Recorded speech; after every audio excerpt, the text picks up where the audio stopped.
What's going on, everybody? Sheriff Joe Bags here, host of the Rams Showcase. With me today is Boy Green, the host of the Jet Zone, and we know we have the best game of the season: Rams versus Jets. Paul, we got a bunch of good questions for you today. Are you ready for this? We'll see if I'm ready. Although we've been ready for years, it's always been Rams Jets. When is that Super Bowl going to happen? I think the last time the Jets and Rams played was like 9-6 or something. So we set a pretty high bar last time. Oh yeah, the last game we had was riveting. Let's go ahead and get into this. All right, so my first question for you, Paul. The Jets, the 0-13 Jets, they have scored on 7 straight of their opening drives. This is the longest streak in the entire NFL right now. So my question to you, Paul, is how in the hell?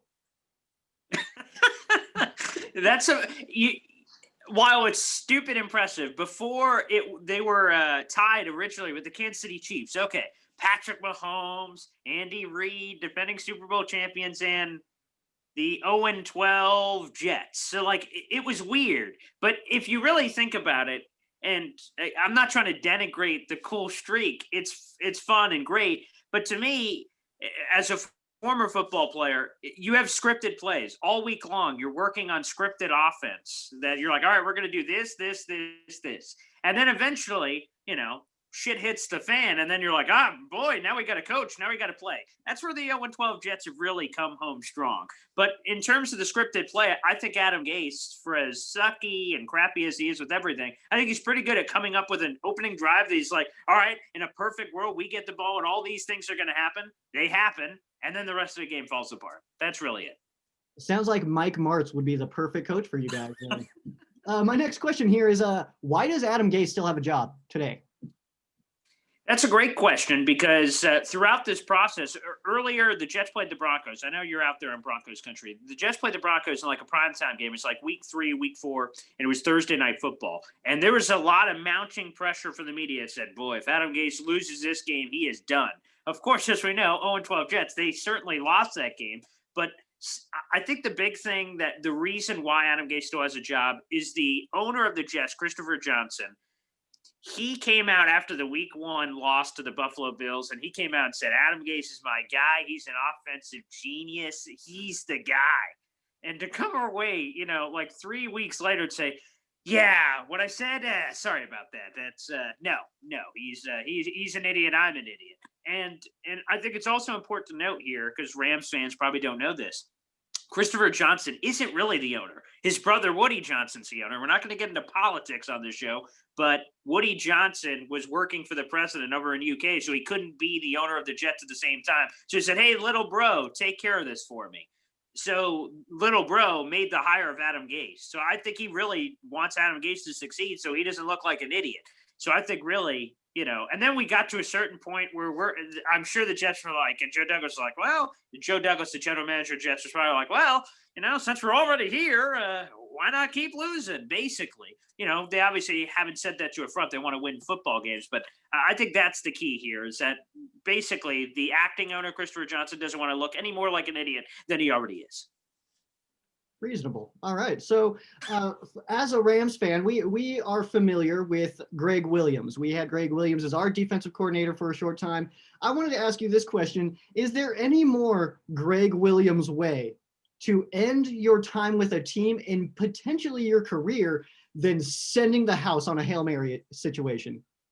There isn't. That was poetic in a certain sense. And for all the people that are saying he tanked, he doesn't care if the Jets get Trevor Lawrence. He doesn't care. He cares about his own job. He wants another job, I'm sure. I'm sure he's not done. He's enjoying the paid time off that the Jets are giving him right now for being fired. But no, for all those people that are saying that, hell no. I think Greg Williams, and maybe Rams fans can resonate with this, he's an arrogant prick. He's like, you know what?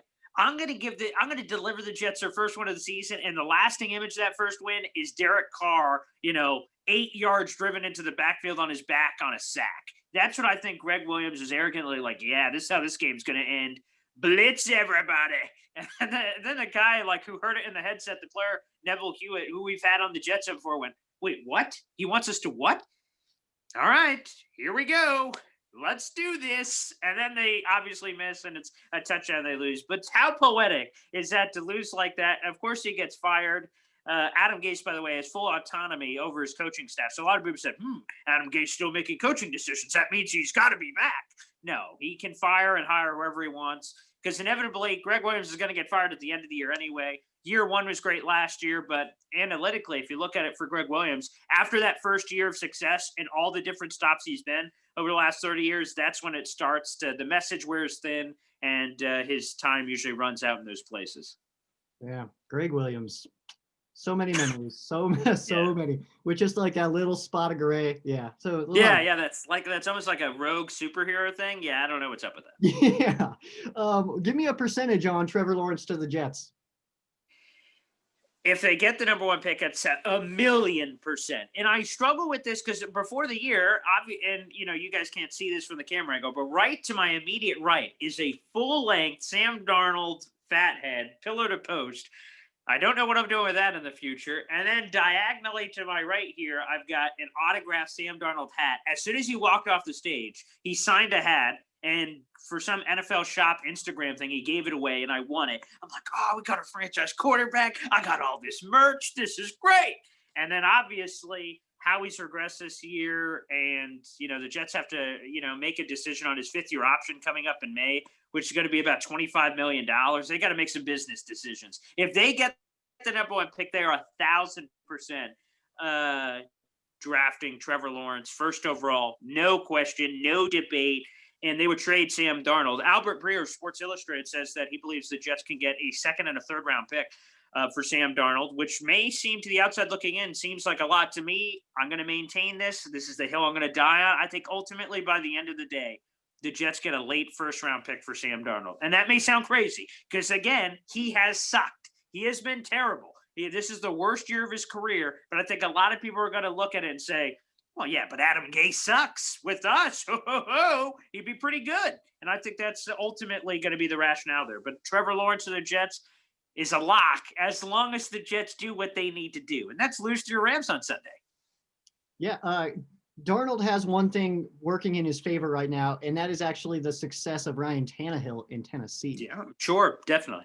Yeah. What uniform does Sam Darnold wear next year? Is he a Jet or is he somewhere else?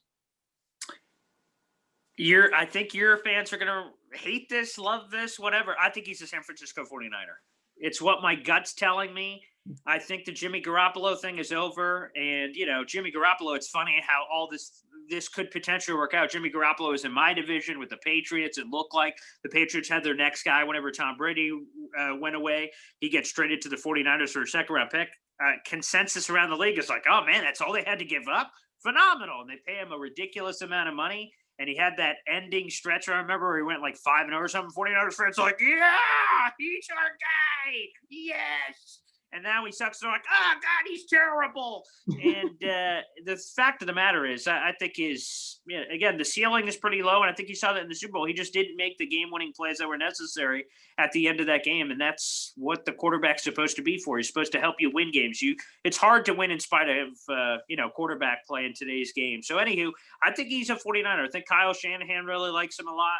I think Sam Darnold would thrive in that offense. And to me, I think it's 49ers. But I think there's going to be like a bidding war. I think Indianapolis, Pittsburgh, New Orleans, depending on what happens with Drew Brees, obviously, and Jameis Winston's a free agent. I think there's just going to be enough teams, that are kind of the back end of that first round, or San Fran will kind of see where they are. Obviously, they've struggled with having some injuries, so we'd have to figure that out from a compensation perspective. But I think my gut right now is telling me he's going to be a San Francisco 49er, and you guys are going to see him twice next year.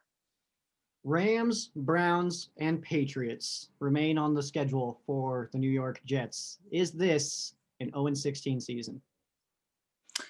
I'll be honest. So I'm going to talk about worry factor with each of these, and worry that they win the game, which is weird because normally you'd be like, oh, man, they're trying to win as many games as possible. The Rams, I've got no worry whatsoever. I will be honest, Joe, and I got to be straight with you here because, of course, on top of my podcast, The Jet Zone, boom, every Wednesday. Say a shameless self-promotion. I do sports talk radio every day. I'm going to be honest. I've been down on the Rams all year. I'm like, man, come on, people. Let's be real here. I'm like, the Super Bowl hangover. I'm like, look at this. The Sean McVay sexy thing is over. It was cool. It was hot. And if you were his brother's cousin's nephew's gardener, you're probably going to be a head coach. Hey, look at Zach Taylor there in Cincinnati. He maybe went out golfing once with Sean McVay. Great. So I thought it was over. I thought Aaron Donald is special. I will say this, and I'm sure we'll get into this a little bit later, but I think Aaron Donald is the best player in all of football. And I've said that. I think he's awesome and amazing. But I'm like, but look at they've like given away every draft pick for the next 1,000 years. They got all these guys. By the way, how are they paying all these guys? Jalen's getting paid. Robert Woods is getting paid. Cooper Kupp. I'm like, are they digging their couch cushions? This is the kind of couch I need. I don't want to get too far off track, but so Rams, I think the Rams now, especially with how they've looked, I think they're going to blow out the Jets. So I've got no concern there. You go to the next week with Cleveland, man, what a crazy Monday Night Football game this week. I'm like, whoa, Cleveland Browns. I'm like, what the hell? These aren't your grandpa's Cleveland Browns. I'm like, okay, here we go. So I really don't have a lot of worry with Cleveland, except that Cleveland can Cleveland. I guess you have that. And then you have week 17, the New England Patriots. So Jet fans are dealing with these conspiracy theories. On one side, Bill Belichick, wouldn't you want the Jets to have the stain of 0-16? Only two other teams in NFL history have ever been 0-16, the Detroit Lions and the Cleveland Browns. Like, wouldn't you want to deliver that? Or on the other end, would he be like, we can't let them get Trevor Lawrence here, just beat us. And then the Jets are 1-15. And for those who don't know, they would lose the tiebreaker, which is strength of schedule with the Jaguars if they lose out. And then all of a sudden the Jets end up with number 2, and then maybe they don't take quarterback with number 2. So, I'm worried with the Patriots about 45%. All the other ones, I'm not really like Cleveland.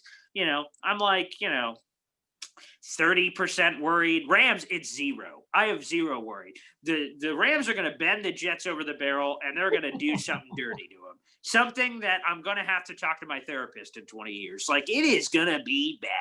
Cleveland, I have the running game's really good. Baker Mayfield's playing well. I feel pretty confident about the Browns taking care of business. The Patriots is always a wild card. If the Jets are 0-15 at that point, what will Bill Belichick do?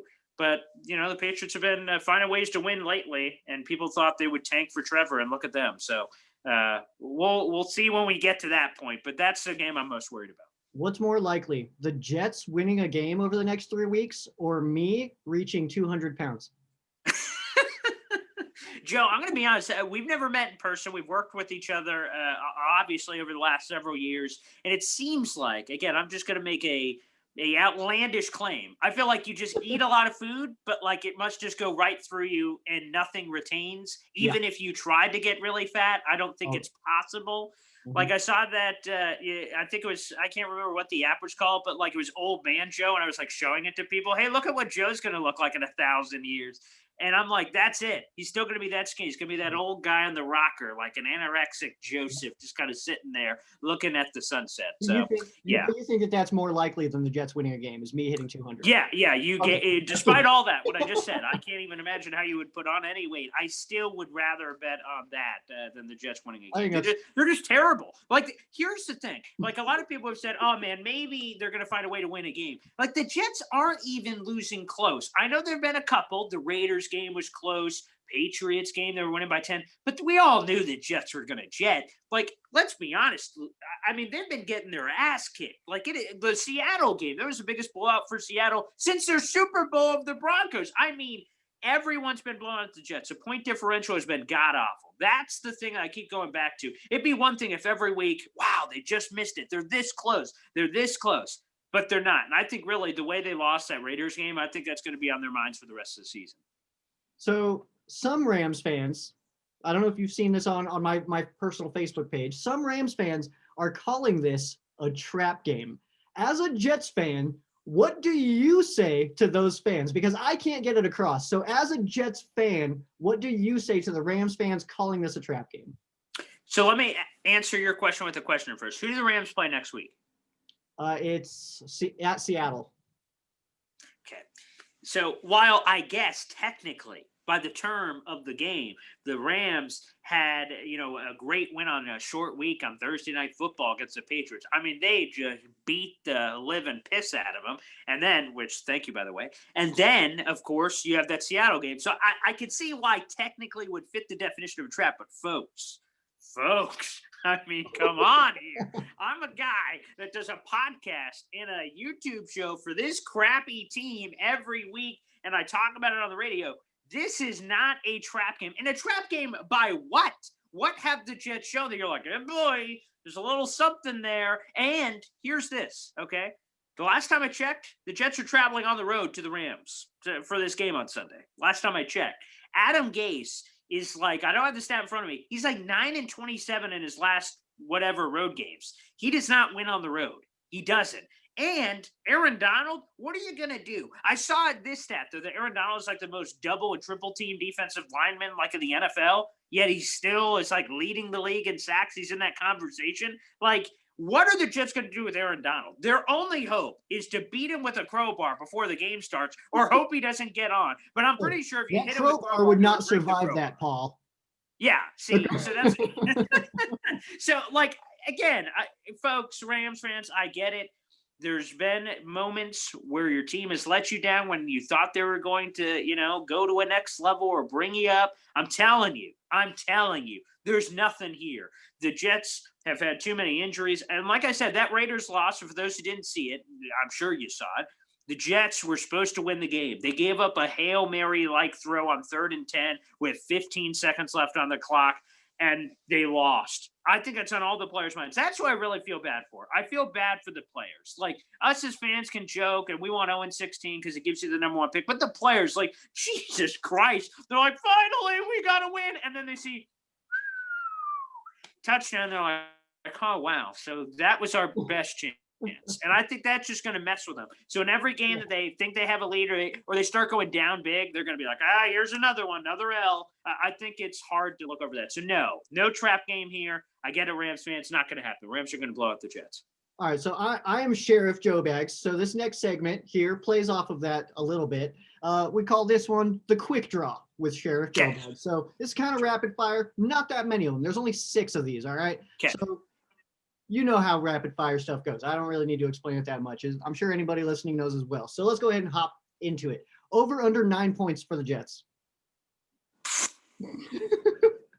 I know it's supposed to be quick draw. Give me a second. Under. All right. Over under 175 passing yards for Darnold. I know this is quick draw.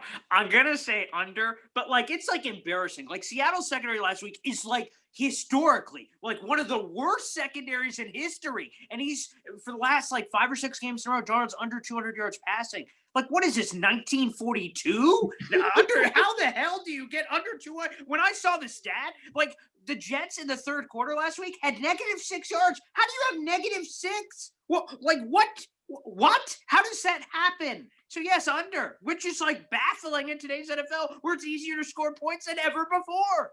It's it's an easy under too. That's interesting. Who should Jalen Ramsey cover? We need to put him on somebody. We need to put him on a good weapon. Who should Jalen Ramsey cover?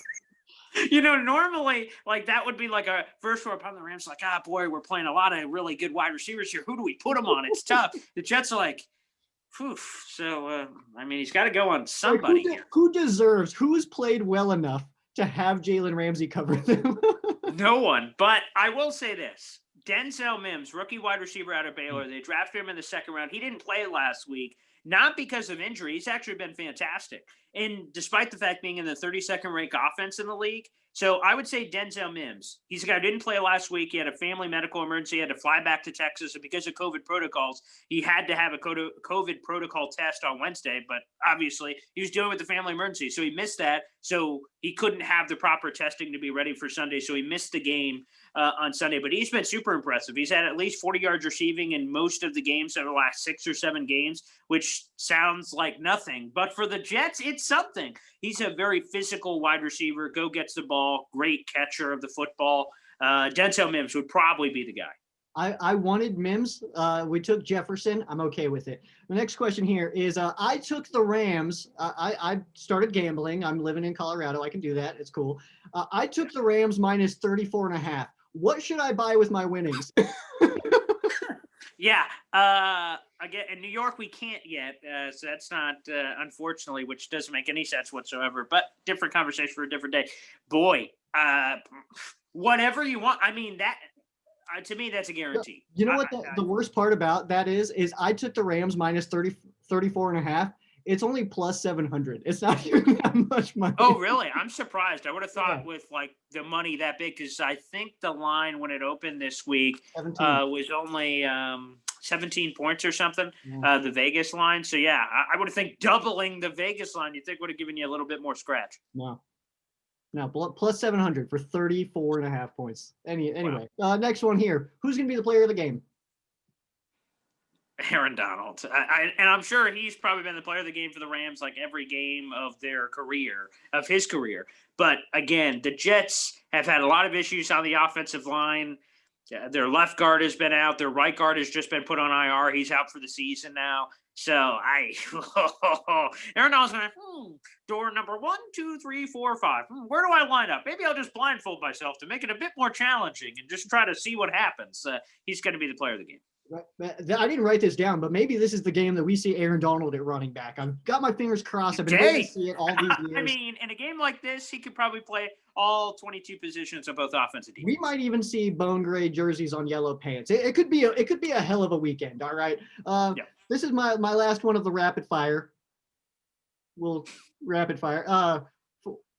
The Rams and Frank Gore have plenty of familiarity. All right. Frank Gore, he is getting the rock all the time. With the what I have Frank Gore fantasy points in a PPR. What does he get? Oof. PPR. I mean, he's not catching the coronavirus. Like, he's not catching anything. I mean, at his ripe, tender age, he's not. They're not throwing him the ball much. But again, Adam Gase has like some hard on for Frank Gore. Like he said this week, he was asked by the media, last week you had your first 100-yard rusher in your entire career as a Jets guy. Why didn't you go back to the youngster? He's like, no, I can't go away from Frank Gore. I can't. Why not? You're winless. I don't understand. But he kept going, no, Frank Gore. So Frank Gore's going to get the rock 20, 25 times, and he's going to, I'll tell you, for fantasy points, probably 12 fantasy points, something like that. Because, again, he's just going to get the rock so many times. Now, he's going to get the rock and then run into a brick wall, which is Aaron Donald a lot. But I imagine eventually Aaron Donald's going to take a quick water break that up. Maybe Frank Gore squeezes a 3, 4, 5 piece on you. But, what else do they have? They're going to run the ball. Yeah. Score prediction. Oh man, 9-6 last time. Wow. Oh boy, give me the Rams. I remember a bunch of years ago when the Jets had Brett Favre, and I remember the Rams traveled to play the Jets, and the Jets beat the piss out of them, like 44-7. Thomas Jones ran all over the place. I think it's about time the Rams return the favor. I can't remember the last time the Rams had a blowout win like that against the Jets. It's going to be something like that. I'll say 47-5. That's very specific. Yes, 47-5. I think the Jets don't score an offensive touchdown in this game. The defense is too good.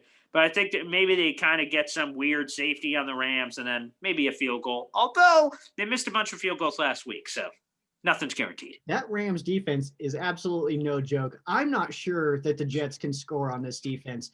If it happens, I think it'll be like a straight up blown coverage or something, and putting them in field goal range, or even maybe they could get a flyer on a touchdown or something. But this defense is really good. One of the better defenses I've watched as a Rams fan. I mean, I was only born in '91, so I've missed some good Rams defenses, but in my time watching, this is one of the better ones I've ever seen. When you have the combo of Aaron Donald and Jalen Ramsey, you got the guy up front that can stop the run and rush the passer, and you got the guy on the back end who just shuts off half the field.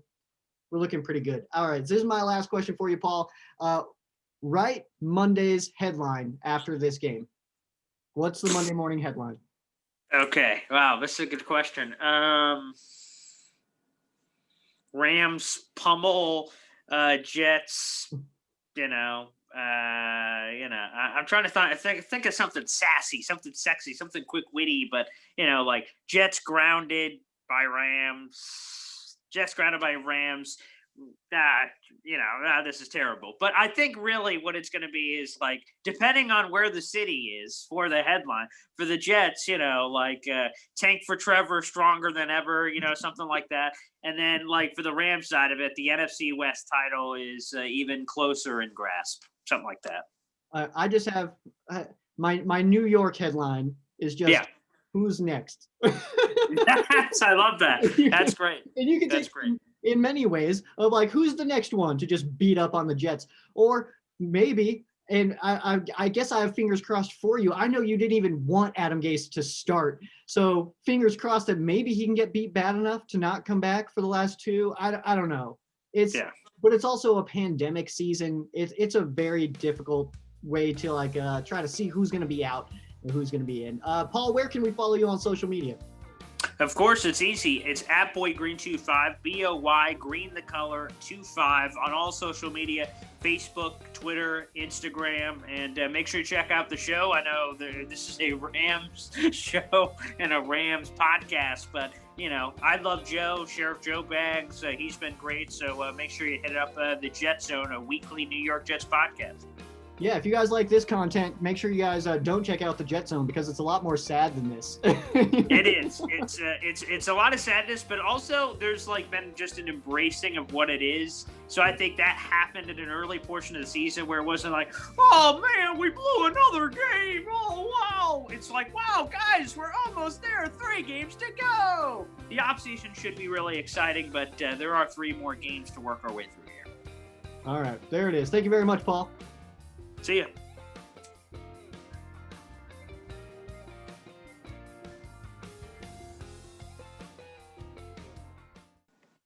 What's everybody?